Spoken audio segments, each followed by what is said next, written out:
Oh God, I'm live. It's been like 4 or 5 months, maybe longer. I'm not sure, but we're live here on the Baitman channel, and hopefully you guys can hear me okay. I need to find a good set of earbuds or something because these things are worn out. But anyways, it's great to be back live on the YouTubes. We're going to talk about the fishing industry tonight. So do me a favor. I want you guys to share this on social media, whether it's Facebook, YouTube, whatever. And yeah, so very excited to be here tonight. I've got a special guest who's been requested a lot, and that is CapN Ron. Now, hopefully YouTube will put this out. Right now, it says that we only got 3 viewers, but I really don't care if we got 3 viewers or 300. I've got to start posting some stuff, and that's what we're going to do. Now, hopefully this is running on Facebook as well, so I got to add a few little things, but I got CapN Ron waiting in the background. Let me know, you guys, if you can hear me okay. I'm going to actually pull up my YouTube real quick, make sure it's streaming. Chances are YouTube hates me, and it probably won't. But we'll see. We'll see if it's running. So everyone says, sounds good. We got people in here. All right. I'm going to be honest. I'm just going to jump CapN Ron right in here. We're going to talk about some new products from 6 Cents first, and then we're going to get down to business, guys. We're going to talk about the bass fishing industry. I mean, we're post ICAST right now, and everybody's talking about knockoffs. Everybody's talking about rules violations. I think somebody might have got done dirty. We got 35% off Bassmaster memberships if you're an Elite Series angler. I mean, what a great deal. Payouts, you name it. You guys pop questions in there here in just a little bit, and me and CapN Ron are going to answer. We're going to talk about the God life and how things have changed, and maybe how to market yourself as an angler or as an influencer or just as a fisherman. We're going to put it all on the line here. But let you guys know something real quick here. I'm going to go ahead and bring CapN Ron in here. Let's add him here. We'll go split screen with CapN. What's up, CapN Ron? What's up, Baitman? Dude, it's been a while. My brother from another mother. So, before we get too much into it, I got to let guys know we're going to show them a little secret juice real quick. I got to adjust my webcam just a bit. Show them a little secret juice coming from the 6. You guys love the bodega, that big bodega. I know CapN Ron's been throwing it. I've thrown a little bit here on Kentucky Lake. I'm really excited for this. This is the new bodega coming. This is a 4/8 size. So if the other one was a little too big, this one will hit her just right. And then we got a finesse size bodega 3.5 coming out. Probably be out here in the next week or two. So guys, look for those on the website. Use my discount code Baitman. CapN Ron's got a discount code. You can message him too. It doesn't matter to me. I look real blurry. Yeah, hold on. Let me see if I can fix it. You're all real blurry. Let's see. It might be your Wi-Fi. I've got 5 bars here. I'm on Wi-Fi. Hold on just a sec. Let me see if I can. I'm going to get these comments off your video. There we go. There's always something on the Baitman stream. There we go. You're looking better. I mean, all right, perfect. Let's see if we can figure this out. Let's see if we can figure this out. Settings. Let's see. Yes. Okay. I don't know. Somebody says 25% better. Can y'all hear Ronnie okay when he talks?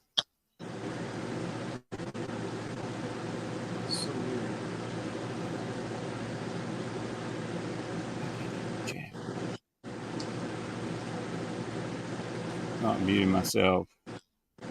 Let's see here. Somebody said CapN Ron needs to log out and log back in. All right. I'll be back.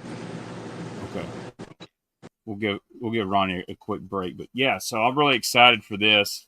6 Sense has been launching a lot of new products over the last year or two. This has been a very successful one. That's the Bodega, and this is the 4.8, which I like by itself. Put me a little 3/0 Gamakatsu flipping hook on this thing, and I went to town and caught several.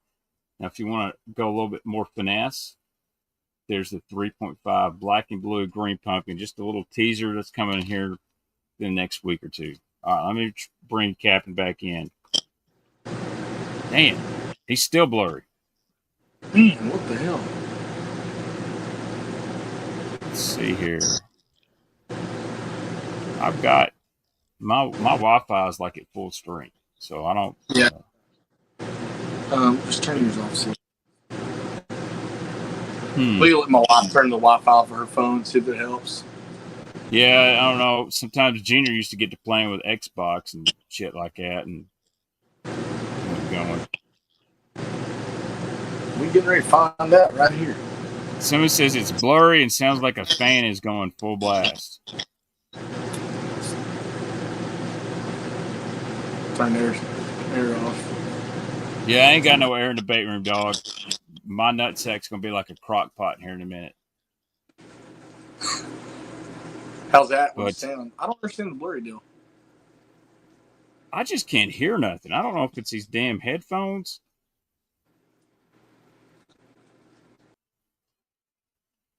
I can't hear nothing. It's got to be these headphones of Junior's. All right. Fan sound went away. Ronnie went away. Wish I could find some headphones. Let me be right back, guys. I hate to pause the stream, but I will.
Damn it.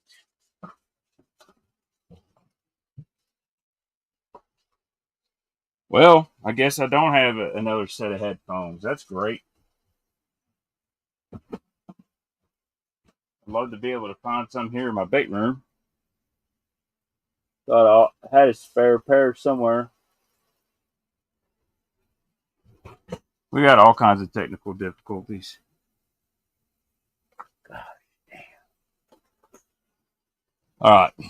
Screw it. Hopefully I can hear Ronnie. That's all that matters. I'm back. Okay, I can hear you a little better. You're still a little blurry. I don't understand the blurry deal. Yeah, I don't know. Let's see here. I know. Hold on. Let me tell my wife, tell Neely I need her off Wi-Fi.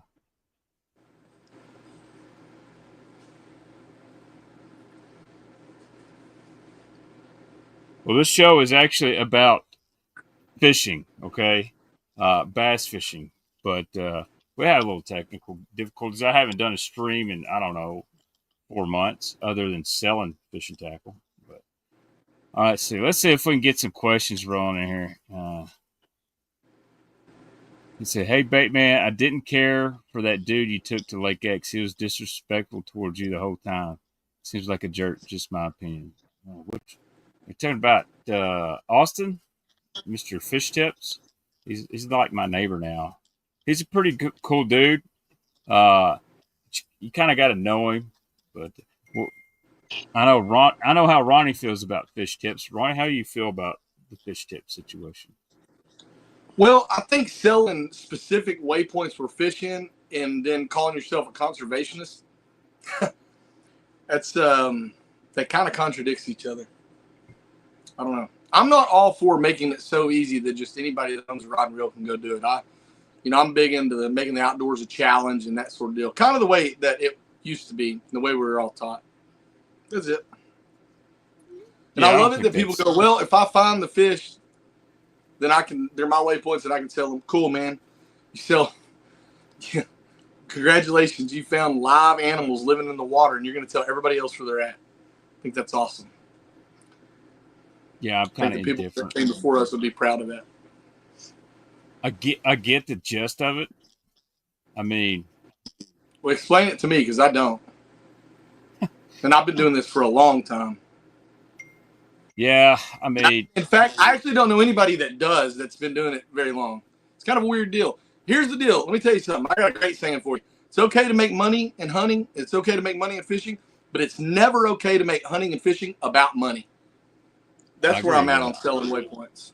Yeah, I don't. I'm not cool on the waypoint selling, and Austin literally lives 15 minutes from me. I told him this, and I'm cool with guides publishing a detailed fishing report, giving some Absolutely. in-depth techniques and baits and areas. Maybe I'm not going to Sure. give you a brush pile or stump row that took me 10 years to find.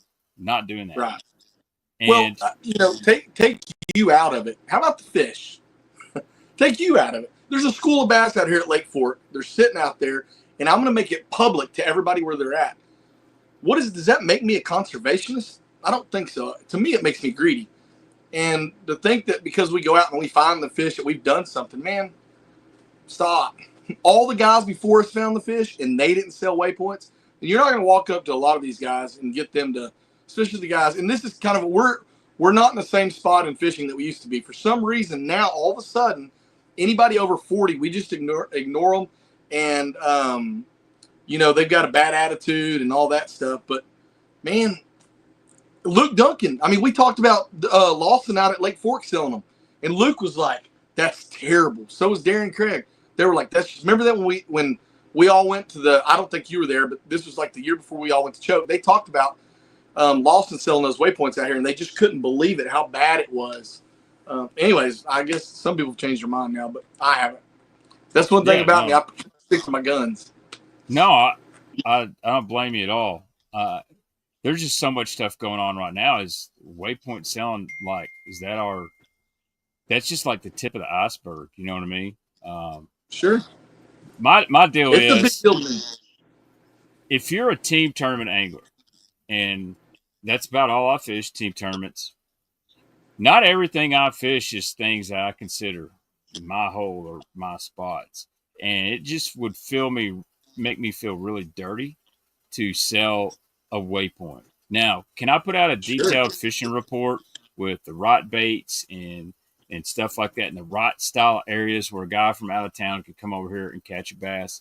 Yeah, I feel confident in that, and I don't see nothing wrong with that. But again, dude, these bass on Kentucky Lake, I'll tell you right now, Ronnie, I'm really vocal about this.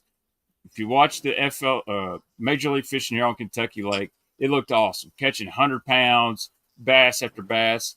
That ain't the whole lake. That's literally, what you would consider one arm of fork. That's one section of Kentucky Lake. The whole lake's not like that.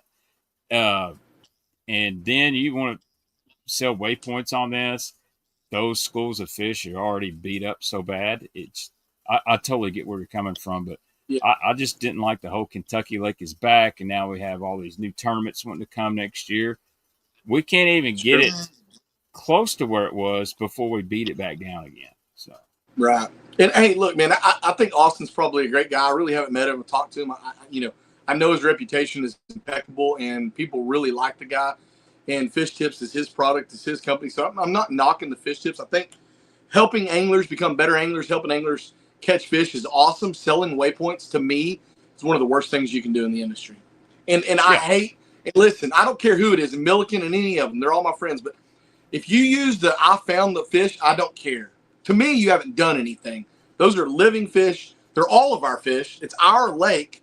If it's a private lake or something, do it. But it's our lake. It's all of our lake. We all have to share. And I think if you would ask anybody alive 10 years ago about this, it would have been 100% no across the board. Yeah, it's and you know what? I don't blame you. And I know you're a man of your word. You'll tell anybody that to his face. And I'm not Sure. saying I don't think you're saying anything that is controversial. You know, I've gotten to know Austin. Seems like a good guy. Sure. Yeah. And we nothing personal. fish together. Nothing against Austin at all. Yeah. Yeah. Anyway, I don't even know how we got off this. This is just a random YouTube comment, I guess. But anyway, what else we got to talk about? Let's talk a little bit about iCast, Ronnie. And you've been pretty vocal about this. Dang, his audio just dropped out. You've been pretty vocal about this. I have too. And people go, hey, why is 6 cents not at iCast? In my opinion, why would you go to iCast? If you have the best marketing team in fishing, which I will be straight up, I think 6 is probably the best, if not in the top 3. Why would you spend all that money to take a trailer full of stuff down there for 3 days? Or you could spend 1/8 of the money with your pro staff. Here's what I don't understand. The problem is it's a trade show. Trade shows are cool. The customer's just not at the trade show. 6 cents is trying to sell baits, man. That's it. That's all they're trying to do. They're trying to sell baits. And they have a direct line to the consumer. Trade shows in general, I'm not sure make any sense anymore. The problem is, and you may have seen Mikey Balls, he talked about this, and it was really good. The problem is we can get online and order directly from the manufacturer right this very second. We don't have to go through distributors or anything like that. We can just get on the website and order it right to our house and have it in 2 days from any company in the world. So trade shows aren't really the thing anymore. And the problem is you don't let the public in. That's your consumer. To me, and I know we have the classic, but that's kind of it. The consumer needs to be able to go to iCast. Mikey brought that up, and I think that's a great deal. Let the consumer go to iCast, and maybe it won't go away. And then maybe 6 cents will come. I mean, but to pay Ben Milliken, Josh Jones, Lee Livesey, all these guys, all this money to travel over there to not sell any baits when they're going to show 100% of that baits on the internet right then and there, and they're going to show every consumer that they have, doesn't make any sense business-wise. The return on investment is 0.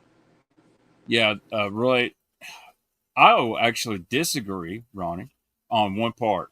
And I'll disagree with Mikey Balls. I think what's hurt it is there's too many consumers or influencers in iCast. The internet has hurt it quite a bit because back in the day, you didn't see promotional stuff like you do now. There was not the Instagram, the YouTube Live, all this. TikTok is a big one. You didn't see all these random people coming in there and filming videos. And that's the only reason they were there. You had some legitimate media outlets that would post great articles. Tackle Warehouse's videos are always really, really good. And you had a few influencer guys doing things. But what happened from the first iCast to the last one I attended, you had more high school, college anglers there trying to hustle for sponsorships versus trying to hustle for a bait company and sell stuff. And you're not selling to a consumer, but you are because you're trying to meet with dealers, independent dealers, wholesalers. You're trying to take those big orders. And you take time away from the company when you're trying to tell them how many 4-pound spotted bass you caught. Here's the problem. That's fine if we don't have the resources that we have. All the stuff that you mentioned, we have that now. So trade shows in general are going away. I mean, you just don't have to have trade shows anymore. That's back in the day. That was how you showed everybody your product. Man, 6 cents, when something's coming, the whole world knows about it before it ever gets to their door. And the second it gets to the door, they sell it. So, consumers either go in, or I can assure you, man, eventually people are going to stop going to iCast. It's a lot of money to spend for especially in the situation the tackle industry is in right now. You can spend all that money right now and not sell any tackle. And who's sitting at the internet watching iCast right now going, oh my God, I can't wait for that to release. There's nothing. And so at least let the consumers in make some money at the door. Yeah, so my deal on that, and I would like to see a 100% consumer. Don't even call it a trade show. Just a fishing bonanza expose. East Tennessee Fishing Show over Knoxville is the closest you'll see. There's literally several thousand people a day coming in, and nobody's got a booth to, hey, check this out. It's coming in 6 months. It's, hey, you like this? We got 100 of them, 6 different colors. Which ones you want? So I think it'd be great for all manufacturers to get behind something like that. And it's frustrating though, as I'm a tackle addict, tackle nerd. I want to buy what I've seen. So do you. So do everybody else. And it's nice that you can pre-order on Tackle Warehouse or wherever else. But I'm using this as an example. The Strike King hardliner. Everybody wanted that flat side crankbait last year. TW's going to have it delivered in October.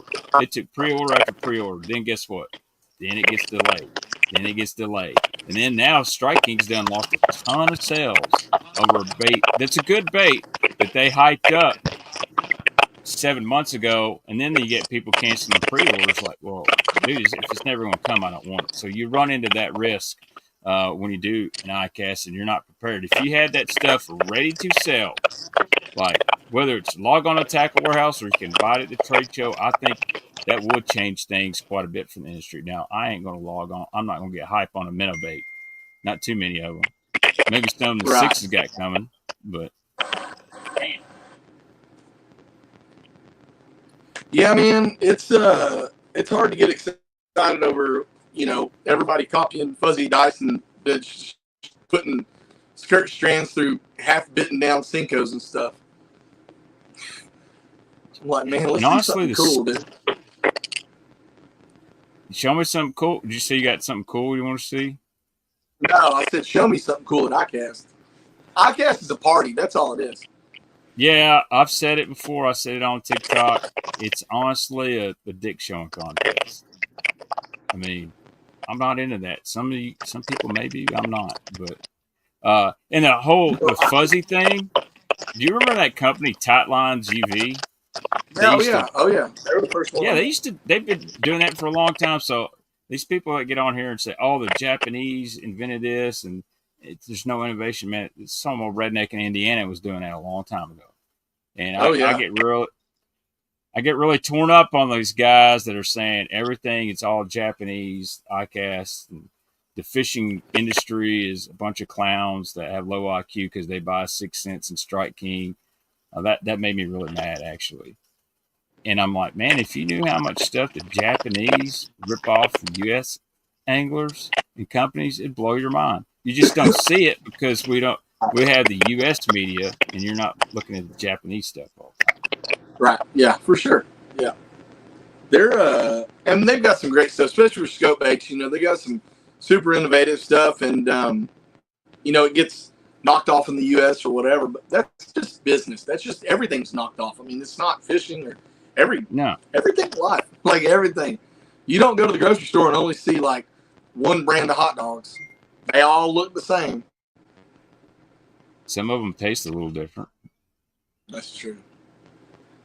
We got any good questions?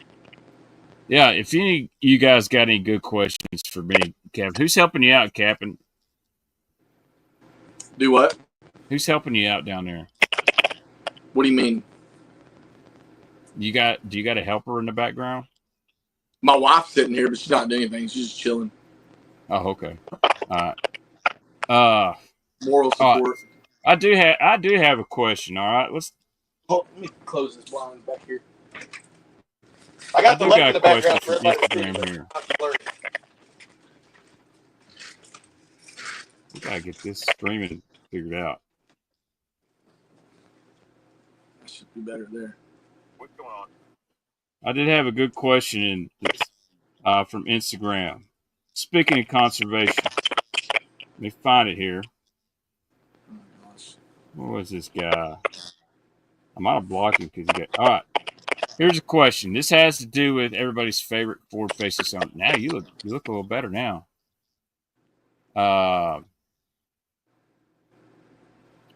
Is fishing going to get tougher and tougher with the amount of pressure, live scope, lets guys put on fish. So basically, is fishing going to get harder because it's easier to catch fish with live scope because they're more pressure? Well, here's the way I look at it.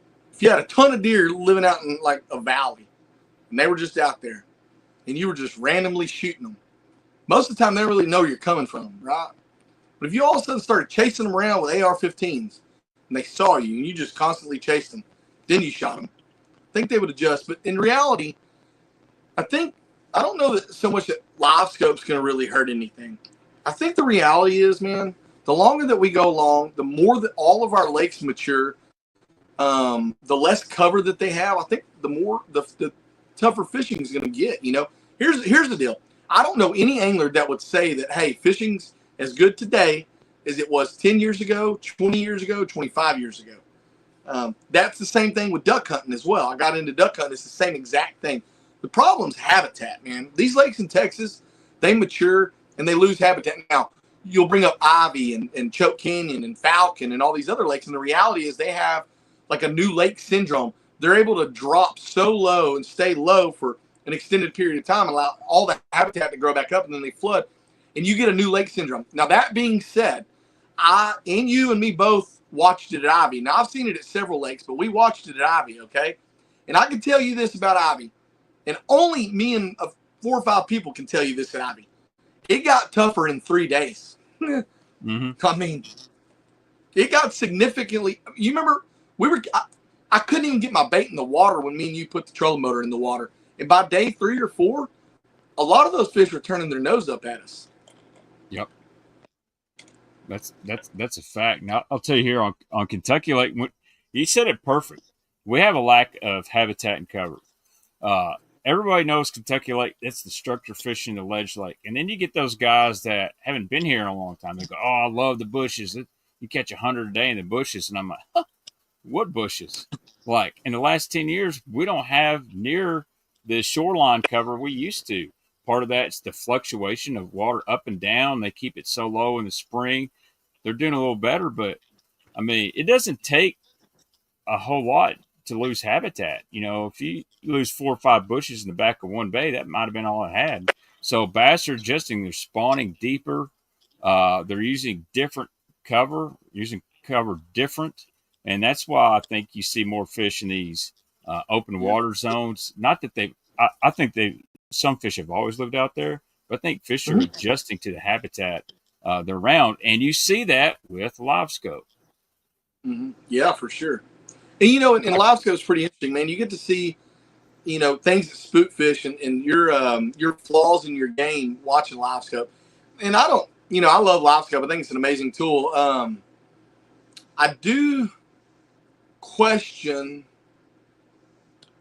its use in tournaments a little bit now after the last couple of years.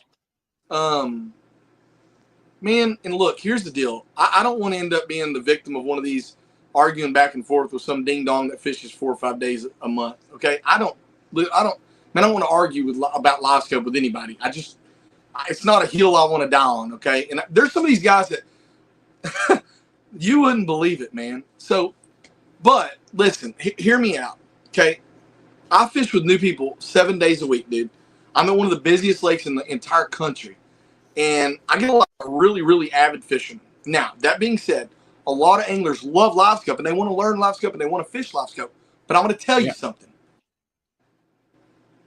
After a little bit, they get tired of it. And I'll give you an example. I had a young angler the other day, high school angler, and he's eat up with live scope. Wants to catch him on live scope. Well, as we were fishing, I let him just get up on the trolling motor and kind of run things, and you know, because if a guy's running the trolling motor, then you're not scoping. He's scoping. I ain't running the trolling motor for somebody. It's just not what I'm doing. So. Kid's up there, he's running the trolling motor and he's scoping, and man, it was just kind of tough. They didn't really want to bite, and then he goes, you know what? Let's just drag a worm. And here's the deal: a lot of anglers are going to turn to that because I love technology, dude. That's what I do. Electronic strips, it's what I do. The problem is the amount of focus that it takes for live scope takes away from the enjoyment of fishing for me. Now, I'm just talking about for me. And what I'm noticing from a lot of anglers is that. Now, that being said, there's still a whole lot of guys that want to spend their free time chasing bass on scope. I get it. The problem with tournament fishing is at the amateur level, you're forcing everyone to do it. You go, well, you don't have to do it if you don't want to do it. Yeah, you do. You do. The weights tell you that if you don't individually chase giant fish and catch them, you cannot compete. Now, it may not be that way where everybody lives, but I can assure you it's that way in Texas. No, it's that way here. I'm just going to be honest. I feel the only time that I might have a chance at cracking a top 5 or so, and look, I got active target. All I'm saying is, you're right. I sit there and I try to watch fish, and I go, Minna, give me a Magnum catwalk this fall. I'm not going to sit there and stare at the screen. I want to go watch one eat and blow up. Now, that is the one time of year I feel like you don't have scope, you can compete, because if you hit them shallow bars, shallow points just right, you can sack them up. But you can't do that any other time of year. You might get lucky and catching fish with a rattle trap on a bar, but even the way I used to ledge fish, I mean, yeah, the guys on MLF, they spend a lot of time not using scope and catching them up. But you know what? They use scope to find those fish. I mean, I would say Jake Lawrence, Jacob Wheeler, they could have caught 100 pounds a day without it. A lot of those guys that were brand new to offshore fishing here, I don't know. I saw a lot of differences. I've got a good opinion on it. You know, I do the electronic strips, right? Yep. I'm not going to tell you how many I do, but I'm telling you, I do more than – I don't want to say I do more than anybody. But, man, it'd be hard for me to believe people are doing more electronic strips than me. So I'm getting to see a lot of these anglers. Now, this last year and this year, started getting a lot of college anglers. A lot. Probably had – I don't know if I've had 100, but I've had 70 or 80 this year. I've done electronic strip for that are, you know, college, high school to collegiate anglers. I'm going to tell you something that I didn't believe before this year, really. Before this year, and you've heard me say this, I defend the younger anglers. We built the younger anglers. They're unbelievable. A 2025 collegiate angler is better than, in my opinion, than a 1995 tour level pro. I think they're a more rounded angler. I think they're a better overall angler. They're obviously more educated as an angler. But I started noticing, man, a lot of these guys, a lot of them, they don't understand offshore fishing in general. They understand pull up to some big area and throw the scope down. Now, that being said, when I take an average angler out, let's say I take you out. How old are you, Baitman? I prefer to be contacted by email. No, I said, how old are you? I don't want to say. I prefer to be contacted by email. I'm fixing to be 40 years old. I'll be 40 in November. Oh, my God. That's so stupid. Contact me by email, please. I'm 42, man. So if I take somebody our age out and I give them an electronics class, so we're spending an hour or so talking about it, looking at it, graphing, hour and a half, 2 hours, whatever, and they go out on their own. They may catch some fish, and they'll send me some pictures every once in a while. Hey, Cap, fish I caught me like a 3-pounder. Now, take a 19 or 20-year-old collegiate angler out. It's never really understood side scan, and I start explaining how side scan actually works. You know what it's doing and shadows and how it operates and what you're actually looking for. Bro, I don't get pictures of 3-pounders. I get pictures of holding up 9-pounders, talking about, Cap, dog, we got it, we figured it out. And it's just different, man. They get it, they go out there and they figure it out. But I will say that there's a lot of these anglers that they know the shallow stuff, they know the scope stuff. That little in-between part, that's the toughest part in fishing, in my opinion. A lot of them. Now, I'm not saying all of them. By no means am I saying all of them, nor am I including any of the elite anglers. Right. But, and I'm going to tell you something else I noticed about some of these guys. They just watch YouTube and Bassmaster, and they just go fish wherever they see. They just go through their scope wherever they see the pros at. Not dumb, but you're not learning the same thing. Now, all that being said, I don't know that they need to learn it. It's not church. It ain't Sunday school. It's not some biblical principle that you have to understand side scan and stuff. So if they skip it, that's probably fine too. But yeah, I'll be straight honest. The guy I've fished the most with on Kentucky Lake, he's really good on down scan. Every time I see him stare at side scan, he looks at me like, "What is that?" I don't know, Doug. You're fixing to catch 20 pounds. I can tell you that. This is a good comment from B, he says, simply put, these anglers don't know how to structure fish. They only know how to chase a fish. That is, I will kind of agree with that. There's a lot of guys here that know how to chase fish down, but they don't know how to I agree with that. And that was one of my comments. I made that comment after the Elite Series was at Lake Fork this year. And it was funny. I got met with some resistance, which for me, I just delete them from my social media. I don't even want to hear you. I don't want to see it twice. But, you know, a lot of these guys, what they would do is they'd pull up to the areas and they would throw their scope down and run around, find the fish and fish them that way. Now, the comment that I made was I could take two half-retarded dudes, stick them in the back of my boat, and give them a Berkeley power worm and drag it out the back and catch the same weights. And I believe that. I do. Not only do I believe that, but I freaking did that. Like every day up to it and every day after. And so that's true structure fishing, side scan, mark them, back up, blah, blah, blah. Again, I don't care how you catch them. I'm just throwing that out there, something I noticed. And I say that because I think eventually some anglers, man, they're going to get tired of it, dude. It's just like me and Teacock, we go out and we go fishing. Me and Jodon, we go out and we go fishing. I'll give you an example for both of these guys. Or Jodon's a better one.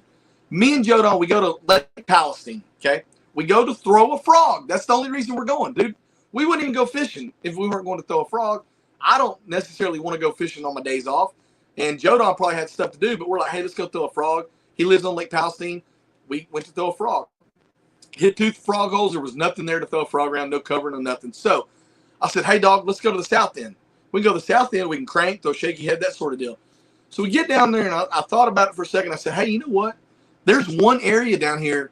I bet I can scope them a little bit out of these trees.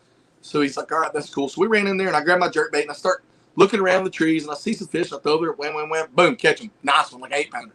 Awesome. Great. We've been there for 3 minutes. See another one, boom. Another 8-pounder. I got 2 8-pounders. A few minutes later, I catch like a 3-pounder, and then I catch like a 9-pounder. So now I got 2 8s, a 9, and a 3-pounder. We've been in there 10 minutes. And Jodon caught a few small ones while I was scoping. He was just throwing a jerkbait out, catching. And then I was like kind of bored. I'm like, hey, dog, you ready? He's like, yeah, I'm good. And then we left. We loaded the boat up and went home. Now, somebody might be like, bro, that's because you guide every day, you fish every day. Well, man, I took Peacock out there. Jodon, and by the way, Jodon don't. He just didn't want to sit there and watch me scope. I took Peacock to do the same thing. We're in there 20 minutes, and we're both just bored with it, dude. Now, that being said, this is a me deal. I ain't saying that everybody's this way. I go out offshore, and I start dragging a jig or a worm or something like that. I ain't quitting. I go up to a frog, flipping. I ain't quitting. I don't know. I don't know why that is. It's just, and again, it's me. And so I can't imagine that if we feel that way, that a lot of anglers aren't going to eventually feel that way, you know? And so, again, it's just, I'm just thinking about it lately, and I definitely don't want to jump on one side or the other of live scope. And of course, when I'm talking about live scope, I'm only talking about tournament. I care less what anybody does, period, really. But again, I'm only talking about tournament fishing. I'm not talking about recreational fishing. Right. You know, tournament anglers should be held to a higher standard.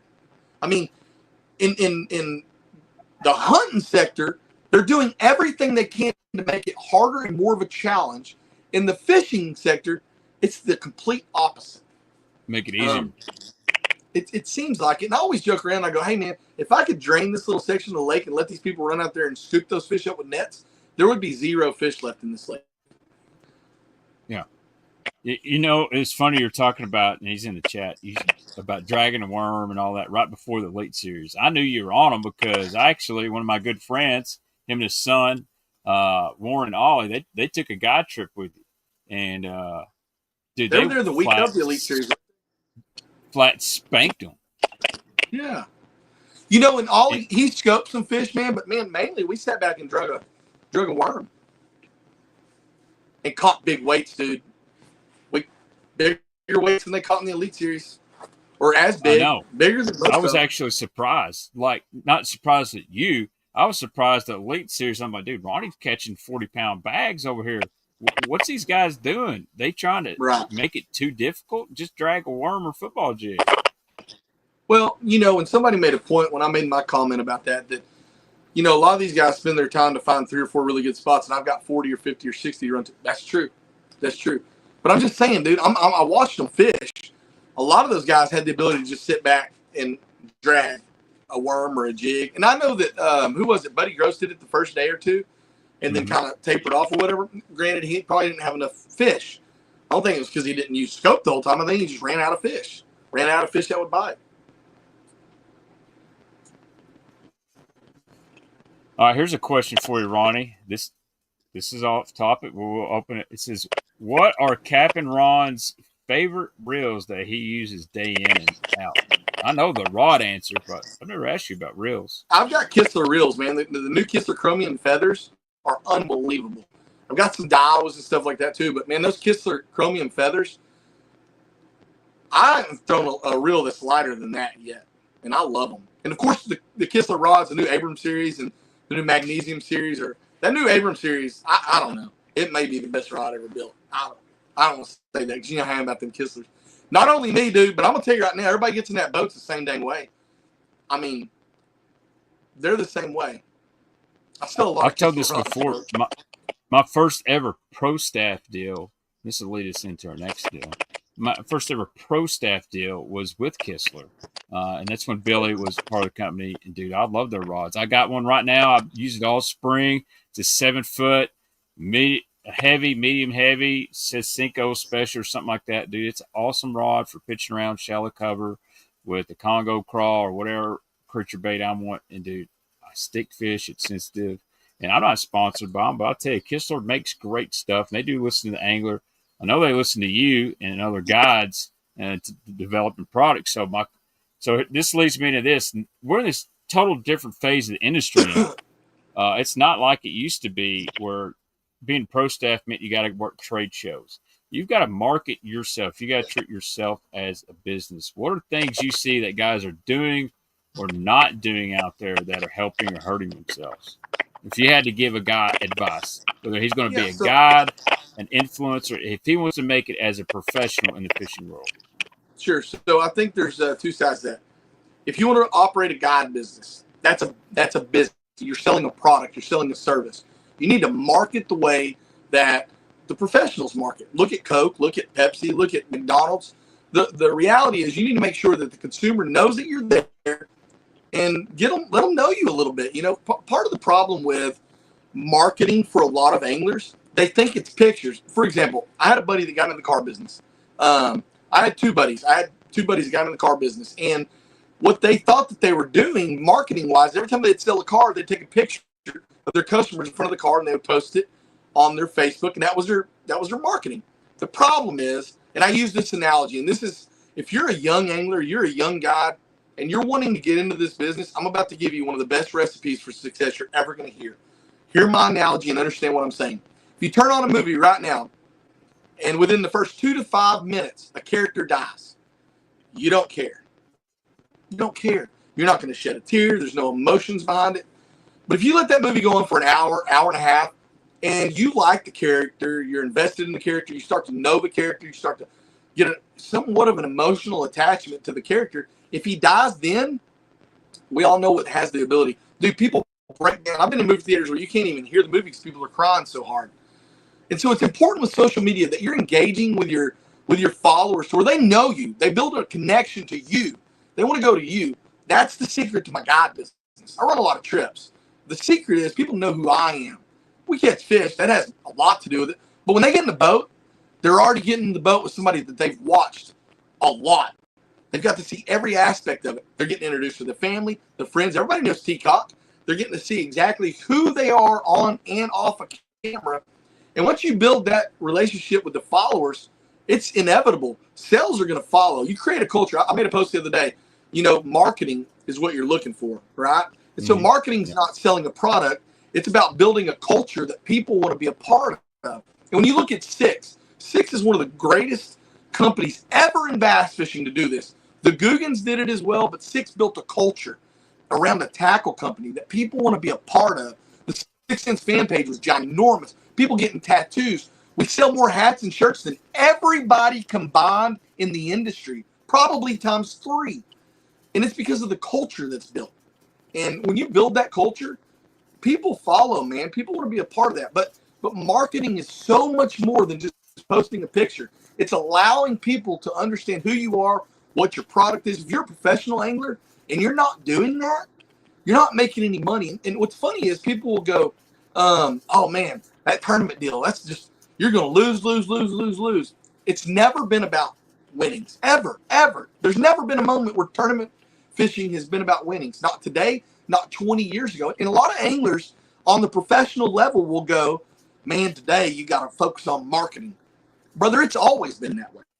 It's always been that way. 20-something years ago, I went to this bass camp, and it was the most unbelievable bass camp ever done, and it'll never happen again. But Jay Yellis put it on, and he had Alton Jones. He had everybody that's a professional angler that claims to be a Christian was at that. So there's like 20 of the biggest names anglers there. And they talked about it then and how important it was to market yourself and to be marketable. Now, their version of marketability and our version of marketability are completely different. Because back then, if you said a cuss word, you were like out. Now you can get on here and say shit or whatever you want, and that doesn't matter.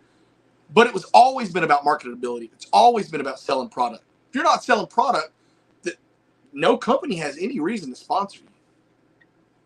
Yeah, that's crazy. My webcam dropped for some reason. I see that. Making me the star of the show. Y'all see, we got some Lake Fork behind us right here, man. I had that open earlier, but we couldn't see anything. I'm about to start taking questions, I guess.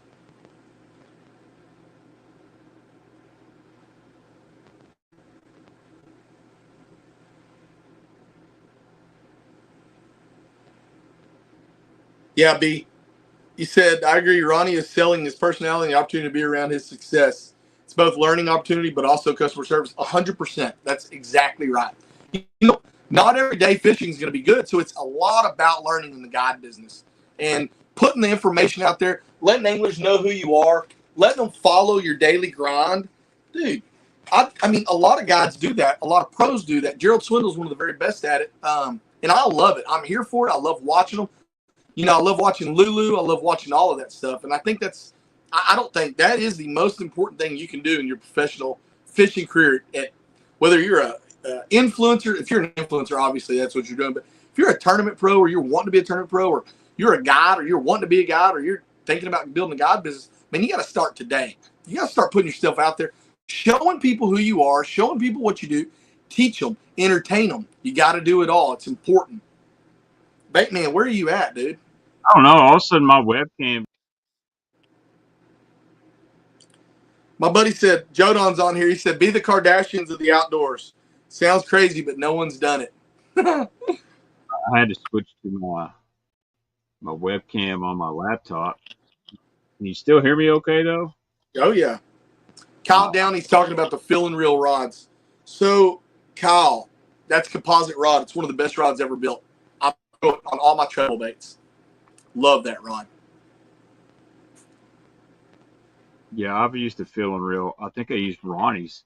He actually let me use it at OHIV. I forgot. He said, throw this for a second. Check this crankbait. Tell me how that feels. And it was nice. I think we were actually in the south end of the lake, where we were at Choke, where it rivered up. We were doing something to do with those square bills. Remember we had to do a bunch of content with those little square bills that we just came out with, some new colors or something like that? Yeah. Like, I agree with you on that. Like, you got to market yourself. Obviously, I kind of built what following I got on the Baitman deal. And I also want to say something. You got to be true to yourself. And sometimes this is where I conflict with, some guys. I'm full Team 6, man. I love the products. I fish them all the time. But, dude, I still love a balsa crankbait. I still like some old school worms and spinner baits. And, they don't call me the 6th Sense man. They call me the bait man because I have a knowledge of most everything. And I'm not going to push a product if I don't believe in it. And I do see a lot of guys, and it's still trying really hard. They push stuff, and I can just tell by the way they're talking. They don't believe in that. And, if I tell you guys this bodega is a good bait, which it really is, and I've got pictures and video to prove it, it's a good bait. And I've always operated on that. If I don't like it or think it's that good, I just don't talk about it. I think that's a respect thing. That's it. That's it. I think that's the way to do it. I think it's the way to do it. And I can tell you something else. Because if you ever get caught pimping something that's junk, they won't ever listen to you again. Right. And the guys at 6, man, that's not what they're asking you to do. They don't ask me to get on there and promote stuff that they know for a fact that I'm not. They don't even send it to me. But the stuff that they know fits my style, they send it to me a year, 2 years in advance to test it out. And so I think they understand that, and that's important too. You got to be true. That's a sales deal. Here's the deal. If you're selling anything and you don't believe in it, you're not selling it. That is what it is. Period. Yeah. So my favorite bait is right now on their plastic line, and I tell Coop this all the time, dude. 2 actually. The Booster Ribbon Tail, money. So it reminds me of an OG Lucky Strike worm that's won thousands of dollars here on Kentucky Lake, and I've got thousands of them. They don't make them no more. I told them Casey years ago, you make something like that and it works, I'll buy them and they will sell. And dude, Brandon Hunter's the guide here. He says, dude, I'm going through 5-6 packs a guide trip when it's right. Yeah, we are at Fort too on those 9.6. I'll tell you a secret about that worm, and they're all in my boat right now, which is undercover because it's been raining like a hurricane in Kentucky. The fact those ribs on there give you better hook penetration than versus an old monster or a power worm, because when you skin hook it, you take exposed. There's not a lot of plastic that point's got to go through. When you set the hook, straight shank worm hook like I like. Some guys like EWG, they might be gay, but that hook point gets them right in the snoot. But there's not a lot of meat for it to go through, and the way that segment is when that worm's falling, that whole body's moving. It's just not like falling down and the tail's swirling. That whole body's got some rhythm and wave to it, and it's the best brush pile worm you'll find. It's awesome. And dude, I don't say that about a lot of stuff. People are intimidated by the size of the bodega, and they're all excited about the little smaller bodega. I know. Big bodega is the deal, though. So, to me, this new little finesse bodega, I might put it on the back of a finesse jig or something like that. I'm not going to pitch that. I don't do the Ned thing. I should. It definitely makes me feel a little homosexual doing a Ned rig. But I heard if you use like a finesse Ned head with a skirt, you'll be straight. So you could do that. But this is actually the first size Coop sent me. Coop sent me this 4/8 size, and the color is very similar, like tramp stamp. Yeah, I'm out. But this size, for the average angler that's a little scared of a big bait or he don't want to throw that size right there. Again, ribs. So I'm using that Aaron Martin's flipping hook. I love it. The penetration is everything. We want to get in the bush. We want to penetrate. Everybody likes some. I agree. My wife's sitting right over there. Hey, heard that. Hey, dude, did they send you that new Tusk flipping hook yet? No. Hey, dog, just play. Well, you'll see. It's my favorite hook now, and we got a little drop shot coming too. So I'm going to be honest with you. I don't like big, heavy wire flipping hooks. Now, there's 2 reasons. Well, I'm at fork. I'm not confident in it. And 2, we don't have the cover or grass like that. Right. So I like that G finesse heavy cover hook. I don't lose it. I like a straight shank. Hey, but if they got something similar coming, if they're fixing to convert me, they convert me. This hook is. There's some things. Okay, so we could spend 2 days talking about hooks here. But this particular hook that I'm gonna have to tell Coop to send you some, but dude, it's man, I understand it's called the Tusk, but it's got a long, not the shank, but the front part where it rounds up to the point. It's like that long on like a 4/0 flipping hook.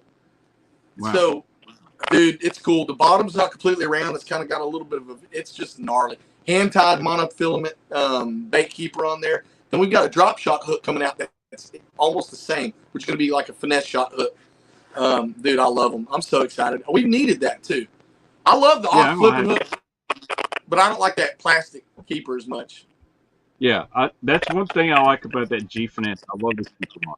And so for and it works great. So a flipping hook with a keeper like that that's got that flat spot on the bodega, because those ribs they butt up against that. So when you set the hook, you're not wadding that bait and pulling it off the keeper. It's right into the meat. I'm excited about these hooks, dude. I'm just, man, I haven't said anything to the guys about hooks, but this is something we needed. I use 100% 6 cents hook. Every hook in my boat, 6 cents. and we've needed this. We've got 2 other ones coming as well. We've got a screw lock flipping hook that's awesome, and then we've got an EWG that is not an inline EWG. So if you're not familiar with what I'm talking about, if you notice the EWG, the line tie, let's say this is your line tie, and the point of the hook are directly in line with each other. That's why you have to expose it. I'm not a fan, and most professional anglers are not a fan of pulling the hook directly towards the eye of the hook. You want the hook and the eye to be somewhat offset, and so we've got that coming on EWG, and it is bad, dude. Sounds kind of haymaker-ish, which is fine because those bitches are hard to get. That's why I don't ever get any. They're hard to get. And man, I don't understand the hype behind it. But let me tell you something else. I used to just bend out hooks to get that because I don't like EWG being in line. I think it just defeats the purpose of the entire hook. But right.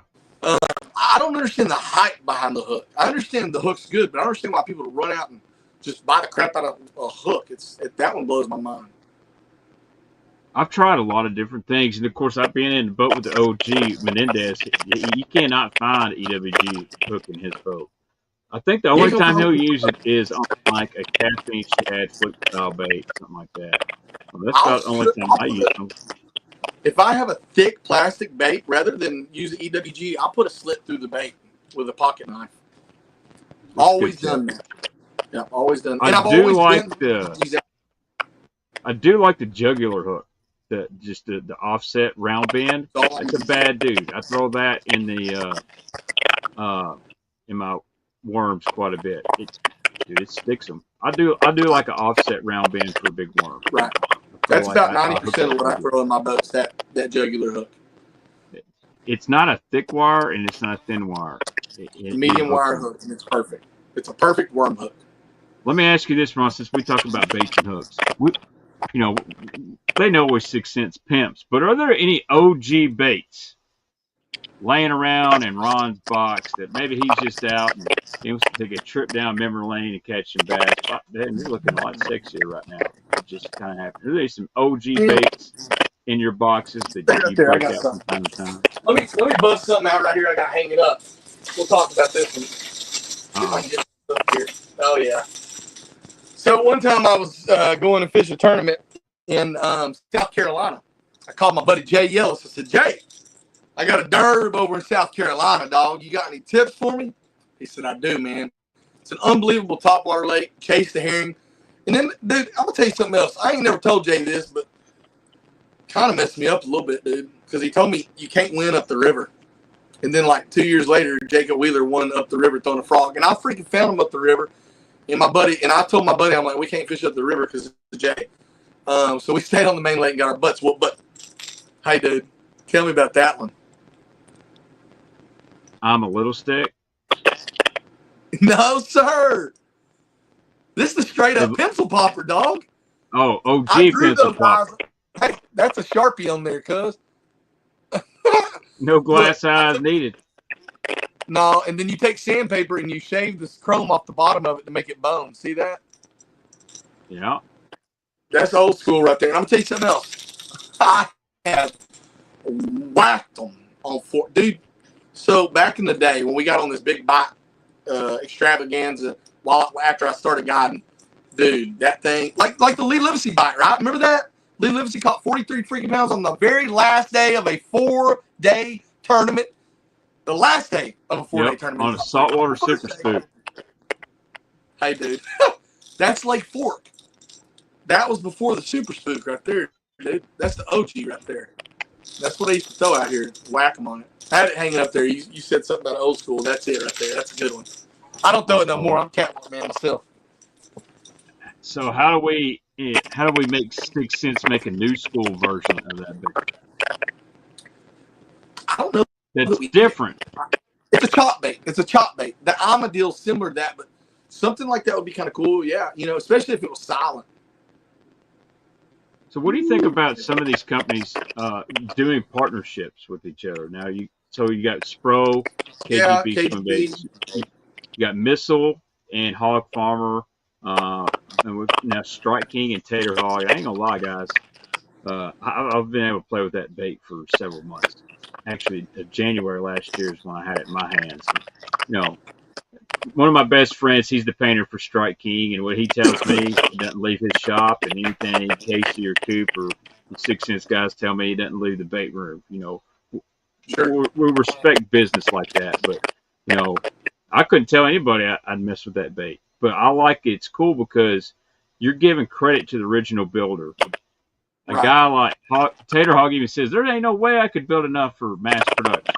So he gets his name on there, gets him a little percentage, and Strike King gets a bait. You know, I tried to work with Casey and a balsa builder to get us a special 6 Sense balsa bait. But, man, when you realize how many balsa baits are going to have to be built, That's a lot, tough, you know. especially with 6. Yeah, and so if Ben Milliken goes out there and whacks one on a balsa crankbait, I mean, they ain't gonna keep up.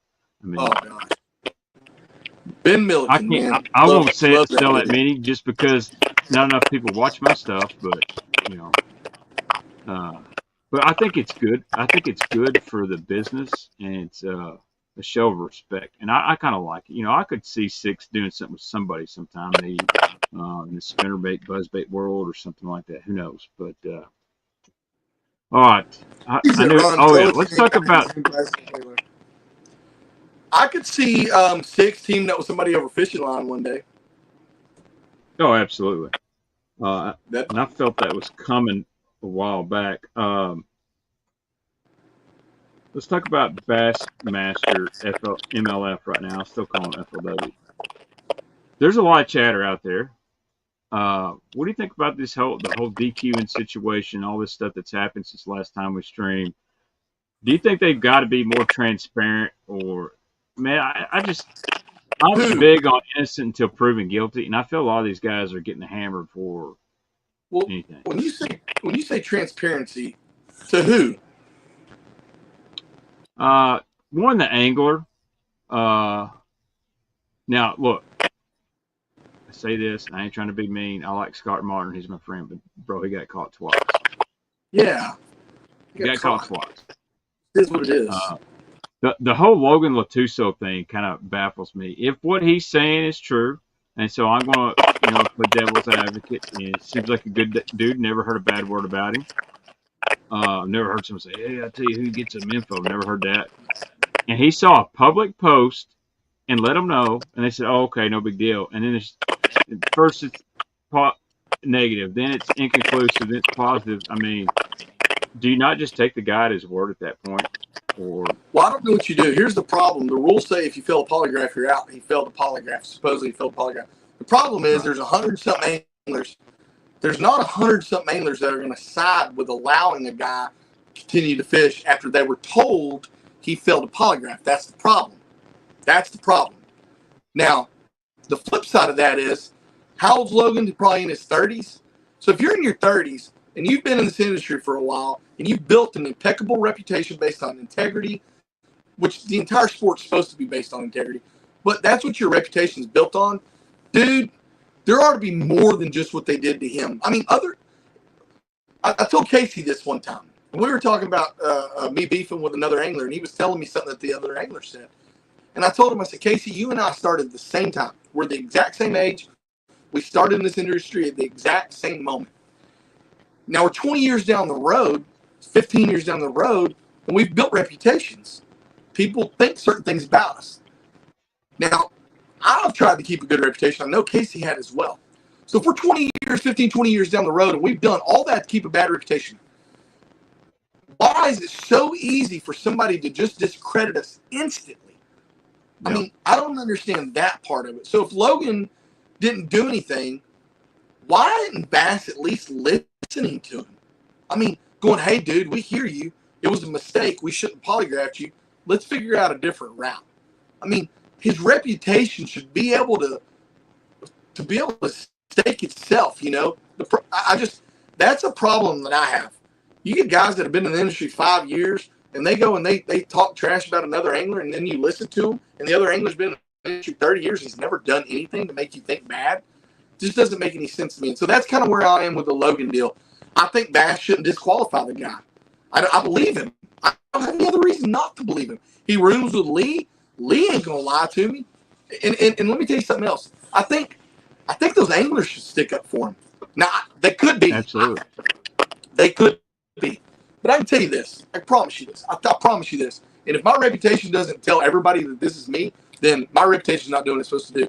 If I were on the Elite Series and they did that to Milliken, bro, I'd lose it. And I would hope to God that if I was on the Elite Series and they did that to me, that he would lose it too.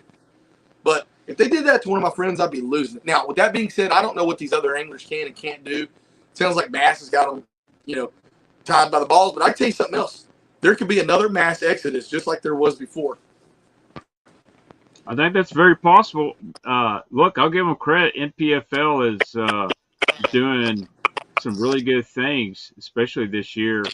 And I don't think it's just because of non-live scope. I think they've got a great group of anglers that are pretty entertaining. They're my old boss, Mike Otten, he's in charge of all the live streaming, and it's really improved from week to week, and they're knocking bugs out.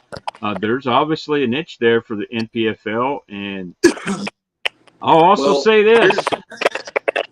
Major League Fishing, as far as entertainment right now, is kicking some ass. Like, they've got it figured out.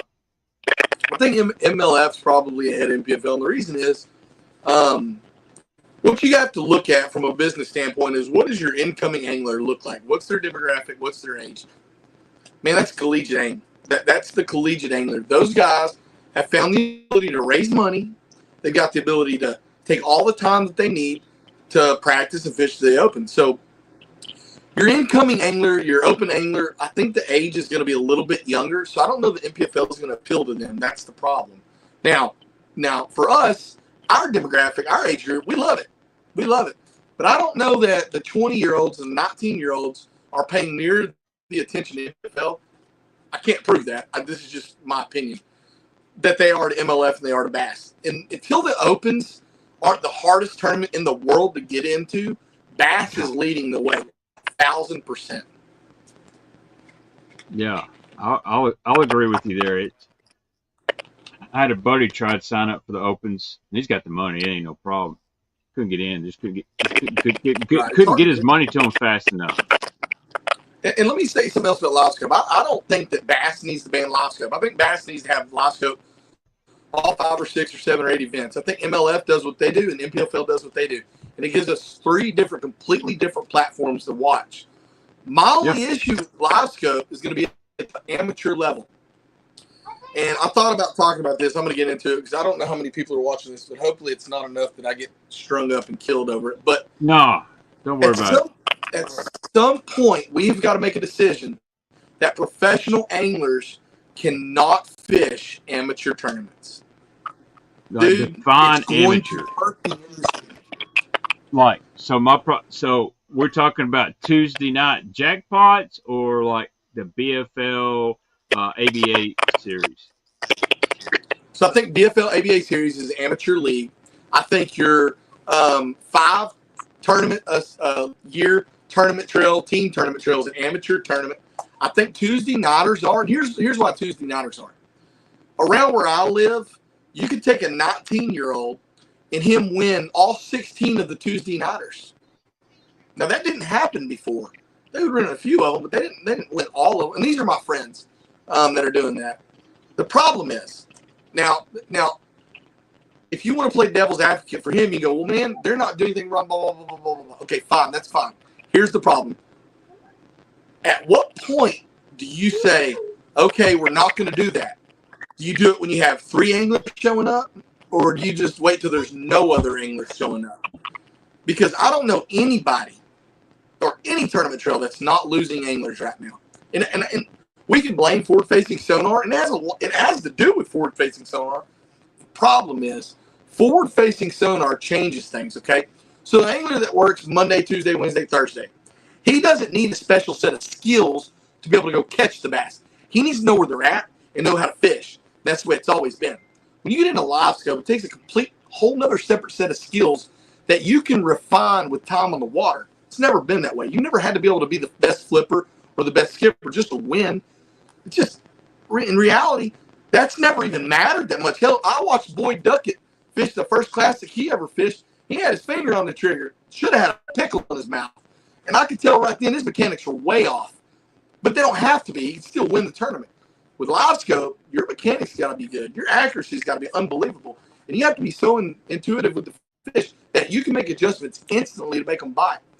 Now, that takes a lot of time on the water, a lot more than an amateur angler has. And I made a post yesterday or the day before and asked everybody what their opinion was on what is a pro angler. Now, the problem is, from an ego standpoint and a pride standpoint, the traditional bass fisherman wants to say a pro is a tour level tournament pro. I have no problem with that. I respect that aspect of it. That's not reality, though. That's not reality. If I went to court for doing something and they said, "Are you a professional fisherman?" and I said no, I can assure you the judge would say, "Yes, you are." If your income is derived from fishing, you are a professional fisherman. If your income is derived from plumbing, you're a professional plumber. That's what you are. It doesn't matter if you're a chef at the top restaurant in the world or if you're a chef at the smallest restaurant. If you cook for a living, you're a chef. And so the reality is everybody that's making a living from fishing right now is a professional angler. So if you're allowing professional anglers in amateur tournaments, amateurs are going to leave. Now, we have way more professional anglers now, anglers making a living, anglers fishing full-time now than we did 6 years ago. It's just a fact. And so those guys are fishing amateur tournaments, and that's part of the issue right now. Now, a lot of them are young. But, dude, it's all they're doing. It's just all they're doing. It's just going to discourage the system. And I think that's our problem more so. So we've got to figure out a balance of who do we let fish these tournaments? We let a guy that guides part-time, fishes the opens part-time, and he just runs around fishing tournaments. That's a professional angler. We've got to define that as such. And these tournament trail stuff. Look, man, I love that those guys get to fish it. I think it's cool. But fishers of men, media, they're designed for the amateur guy that's working. You don't go to the softball field on Tuesday night and see the top high loop and the top baseball players playing low loop softball. It's just not a thing. They want more of a challenge. But also, they get paid a lot more than a professional angler. So there's this. Those professional anglers have got to fish lower level tournaments to make living at times because, look, dude, the top 50 on the Elite Series ain't making more than I make at my job. Okay, well, then they need to do a better job of marketing themselves. You're not supposed to make your money off of tournament winnings anyways. And so that's fine. That's fine. Here's the deal. We can do that and just let the tournament scene fade away, man. And those 6 guys can go compete against each other. Ask Josh Jones. I don't know why for some reason, this is the weirdest thing. We're ignoring all the people with experience. I don't understand that. It's almost like wisdom doesn't count anymore. But Josh Jones will tell you what happened in crappie fishing and the discouragement from anglers not wanting to fish crappie tournaments. There's almost no crappie tournaments anymore. Now the bass stuff's kind of going the same way. And everybody's wanting to blame forward-facing sonar. It's part of it, but it's also letting the guy that dude, there's guys out here that are $200,000 in winnings. What? There's not even many guys on the Elite Series that are in $200,000 in winnings. Right. And they're fishing whatever's coming up on Bob Sandlin Saturday. Okay. So a guy like Todd Castledine, you're going to say, all right, Todd, if you want to keep fishing around here, you're not going to be fishing the Texas Team Trail. You're not going to be fishing the BFLs or the ABA or what Fishers of Men. You're going to have to fish Texas open Team Trail level events or above.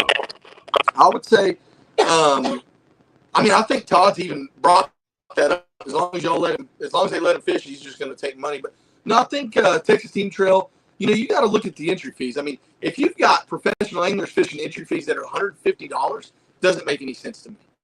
No, they have no business fishing. They have no business fishing. Here's the problem: we're seeing numbers decrease. I mean, if anybody thinks that, hey, we need to let these guys fish so they can make a living, they're not going to have. How? They going to make a living off of $700 winnings? People are going to stop coming. Now, maybe I'm wrong. This is what I'm seeing. This is what I'm hearing. I don't fish tournaments. Just what I'm hearing. I could be wrong, but I thought about it, and that's kind of what I think right now.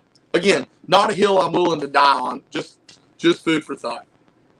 No, I mean, I get it. Like, I'm also the other opinion is I enjoy fishing Tuesday night tournaments against Dan Moorhead and Terry Bolton, and we got several, Matt Robertson, Well, a couple other okay, guys Terry out here. Bolton and those guys are no threat to you.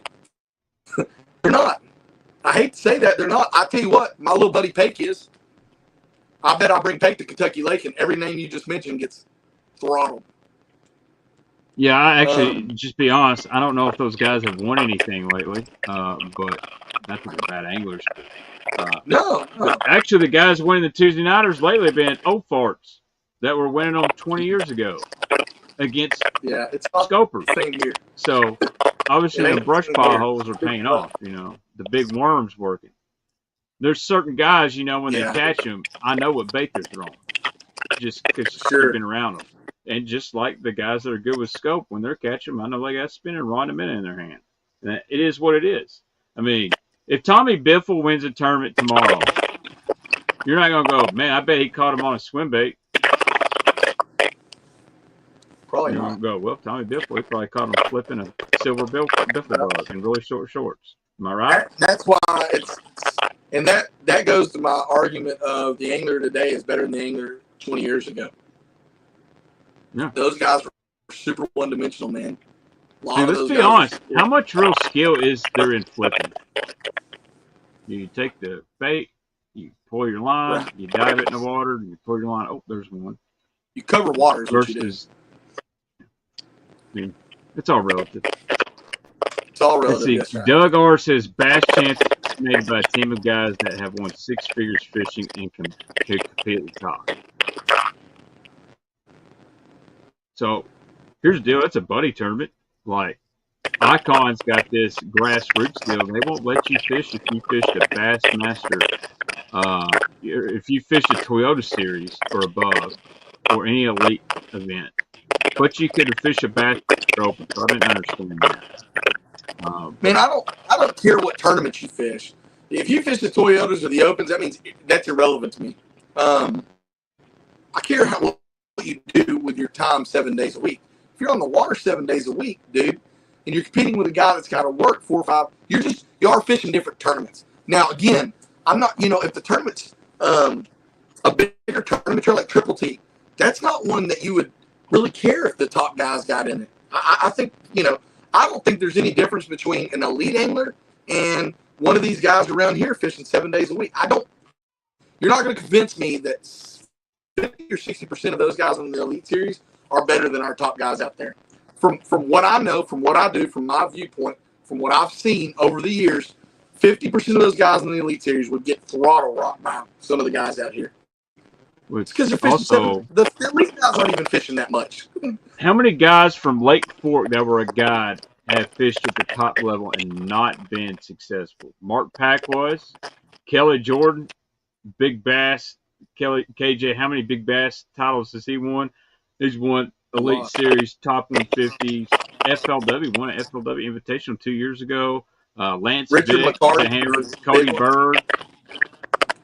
Who else Brooks am I missing that came out of Lake Fork and didn't have success? Brooks Rogers. Yep. Richard McCarty. It's crazy when I live in Kentucky and I can name these stud guides on Lake Fork. Some of the best anglers in the world at Lake Fork. They market themselves and their reputation at Lake Fork. This is where I bet you couldn't name 5 guys from Kentucky Lake other than Dan Moorhead and Terry Bolton and Matt Robertson. Great fisherman, but again, they're really good on that Lake Fork. It shows up. All right, I'm not going to interrupt you again. Go on. Well, the deal at Lake Fork is you're giving these guys a full-time gig. How many lakes can you guide full-time? Or could you? Now you can a little bit more, but before there weren't a lot of lakes that you could guide full-time. So these anglers out here are going to fish 7 days a week. So you built some really, really good anglers out here. And then when you start to get the customer base that these guys have out of Dallas and Houston, you start to get a little money, gives them the ability to fish the tournament trails. Kyle Downey asked this. Do what? He says, "What's up with Bass Champs? You catch 5 fish before you can catch 5 fish before you use filtration." That's TTO. You got to catch 5 before you can fish. Before you can use live scope. And look, man, I think that's complicated. Doesn't make any sense to me. I think it's a terrible rule. I don't think it's going to work. I think participation is going to be extremely low. Again, I don't think the forward-facing sonar is the issue there. Damn, we've been on for almost an hour and a half. Anything else you want to talk about? Yeah, I don't have much longer. My wife's staring at me funny. I'm fixing to watch some dirt racing because I'm redneck like that. I was actually rooting for a guy. He's from Texas, Aaron Rotzel, and he got hurt in a wreck last night. CapN, I got to get down there. We've got to. I'll say this: the first day I bought my boat, this is a true story. I get on Kentucky Lake, I back it in the water, turn my units on. I call CapN Ron. I say, "Hey man, it's been a while. Dial me up." So he's on the phone on a guide trip. Tells me what settings to put my HDS on, side scan this, do this, put this on auto. She was looking pretty. If a man can do that with electronics over the phone, he's a bad dude. And I haven't touched him since. Dude, I've actually been side scanning a lot, and I've found a lot of stuff. And my favorite. He is the man. Tool. So if you want to go on a guide trip with CapN Ron, you can find him on Instagram, Facebook, CapN Ron Fishing, and I can vouch. And I've got 2 friends that went with him, and they will vouch that CapN Ron's the man. Direct quote was, "I had a great time. He didn't seem like one of the guys that only wanted to fish a couple hours and spend the rest of the day driving around looking." He said he was a grinder. He worked hard for the money, but by God, it was 100% worth it. And that means the world to me when you put a couple of my friends on some fish. And I don't think that's just how you are. I said, dude, I don't think he was doing anything because you knew me. That's just how they are. Sure, yeah, that's what we do out here. We grind. All the guys out here are good. They're like that, man. It's you come out here and you get one of these older guys kind of mentor you a little bit. You're learning from the very best, I believe. Well, Ronnie, I'm going to jump off here, and we had to work through some issues about any time I do this. I'm going to get back to doing streams on Saturday nights because I got to work. I work 3 p.m. to 11 p.m. Crazy schedule. So Saturday evenings are going to work best for me. We'll try to get some other stuff fixed. Guys, if you guys need some different guests, let me know. I can't talk anymore either. But log on 6 Cents Fish. Use our codes. You can use, what's your code, Ron? Is it CapN or something like that? Or use my code Baitman. You save 10%. Sorry about the audio. Anyway, Ron, I appreciate you, my man. I'll holler at you. Thank you. And I'll probably make a couple TikTok clips out of this if I can get some good audio out of it. Sounds great, man. Appreciate you. Hopefully Matt Airy doesn't kill me this time. All right, you guys have a great one. See you, bud.